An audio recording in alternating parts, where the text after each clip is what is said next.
നമ്മളെ മുമ്പോട്ട് നയിക്കുന്നത് ഒരു പരിധിവരെ നമ്മുടെ ഹാബിറ്റ്സാണ്, നമ്മുടെ ശീലങ്ങളാണ്. നമ്മൾ ഉപബോധ തലത്തിൽ നമ്മളറിയാതെ ചെയ്തുകൊണ്ടിരിക്കുന്ന കാര്യങ്ങളാണ് നമ്മുടെ ശീലങ്ങൾ.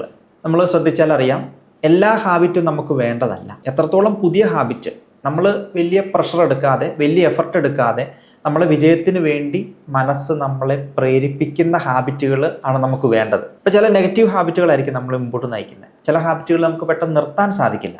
പക്ഷെ ഇതിനെ ശ്രദ്ധിച്ച് ബോധ മനസ്സിലേക്ക് പോസിറ്റീവ് പ്രോഗ്രാം കൊണ്ടുവന്ന് ഒരു തുടർച്ചയായിട്ട് ഒരു 2-3 ആഴ്ചത്തെ പ്രവർത്തനം കൊണ്ട് പുതിയ ഹാബിറ്റിലേക്ക് നമുക്ക് കടക്കാനായിട്ട് സാധിക്കും. പിന്നെ അത് സ്ഥിരമായിട്ട് ചെയ്യുന്നതോടുകൂടി നമ്മുടെ ഒരു ജീവിതത്തിൻ്റെ ഭാഗമായിട്ട് മാറും. അപ്പോൾ മോശം ഹാബിറ്റ് ഉണ്ടെങ്കിൽ, നെഗറ്റീവ് ഹാബിറ്റ് ഉണ്ടെങ്കിൽ നമ്മുടെ ജീവിതത്തിൽ അത് പുറകോട്ട് കൊണ്ടുവരുന്നതിന് കാരണമാകും. പോസിറ്റീവ് ഹാബിറ്റിൻ്റെ പ്രാധാന്യം നമ്മൾ തിരിച്ചറിയുക, ആ പോസിറ്റീവ് ഹാബിറ്റ് എത്രയും പെട്ടെന്ന് നമ്മുടെ ജീവിതത്തിൽ ഇംപ്ലിമെൻറ്റ് ചെയ്യുക.